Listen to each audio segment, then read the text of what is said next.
ఏమండి, పచ్చి రొయ్యలు గోంగూర కాంబినేషన్తో కర్రీ చేశాను. ఎంత రుచిగా ఉంటుందో అసలు ఎప్పుడెప్పుడు తినేద్దామా అనిపిస్తుంది. అంత ఆతృతగా ఉంది. మీరు కూడా వండుకొని తినేసేయండి మరి. సూపర్ టేస్ట్గా ఉంటుంది.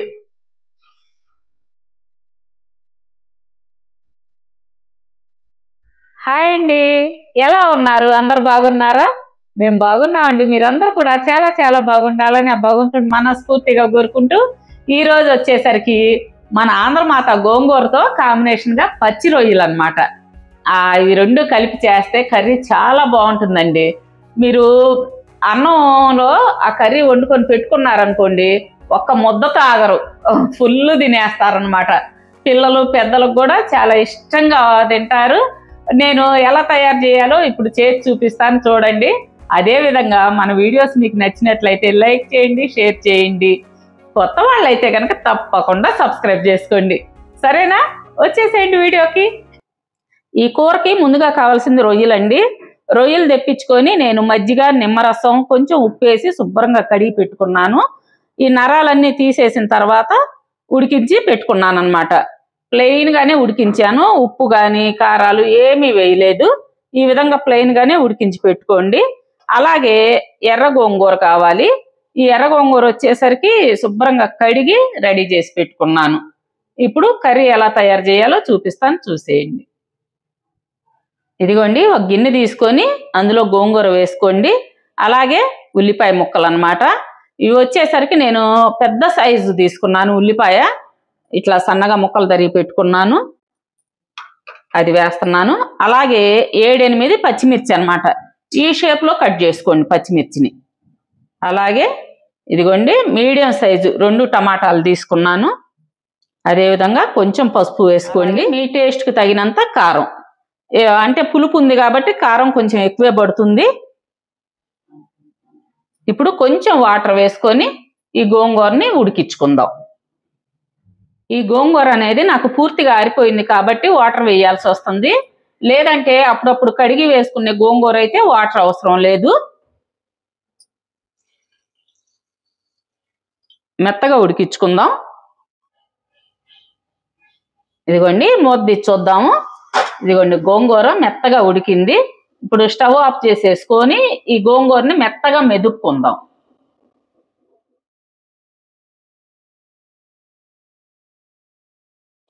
ఈ విధంగా పప్పు గుత్తి తీసుకొని మెదుపుకోండి.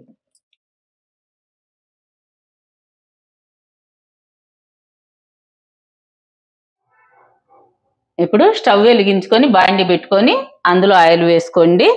ఆయిల్ వేసుకున్న తర్వాత కొంచెం జీలకర్ర, లావు ఆవాలు తాలింపు వేసుకోవాలి. 5-6 ఎండుమిర్చి. ఆవాలు చిటపట్లాడిన తర్వాత 1 స్పూను ధనియాల పొడి, అలాగే 1 స్పూను జీలకర్ర పొడి వేసుకోండి. అదేవిధంగా 1 స్పూను అల్లం వెల్లుల్లి పేస్టు. ఇదంతా కూడా దోరగా వేగనివ్వండి. అదేవిధంగా పొట్టు ఒలిచి పెట్టుకున్న వెల్లుల్లి రెబ్బలు ఒక 10 వేసుకోండి.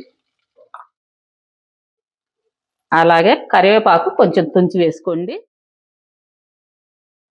కొంచెం మగ్గనిచ్చి పసుపు, ఇందాక గోంగూరలో కారం వేసాము, చూసుకొని మీరు మీ టేస్ట్ తగినంత కారం వేసుకోండి.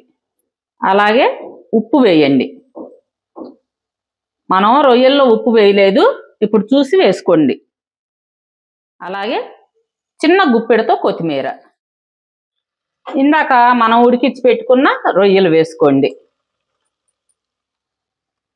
ఇవన్నీ కూడాను బాగా కలుపుకుందాము.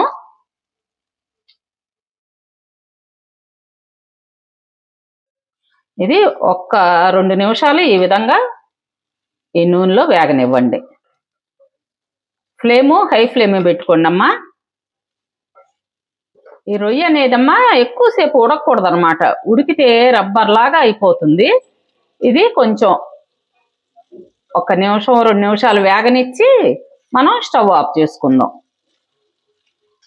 ఇదిగోండి, ఈ విధంగా నూనె తేలుతుంది చూసారా? ఇప్పుడు స్టవ్ ఆఫ్ చేసేయండి. ఇదిగోండి, ఇప్పుడు స్టవ్ ఆఫ్ చేసిన తర్వాత ఈ రొయ్యల్ని ఇందాక మనం ఉడికించి పెట్టుకున్నాం చూసారా? ఆ గోంగూరలో కలుపుకోవాలి.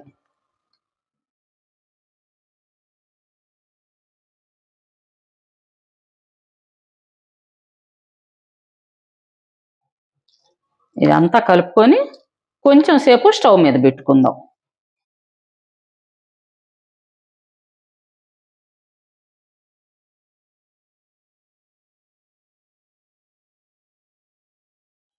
రెండు నిమిషాల తర్వాత మూత తీసి చూద్దాము. అదిగోండి, మనకి కూర రెడీ అయిపోయింది. ఫైనల్లో కొంచెం గరం మసాలా యాడ్ చేసుకోవాలి, అదేవిధంగా కొంచెం కొత్తిమీర. చూడండి, సూపర్ టేస్టీగా ఉండే పచ్చి రొయ్యలు గోంగూర కర్రీ రెడీ అయిపోయింది.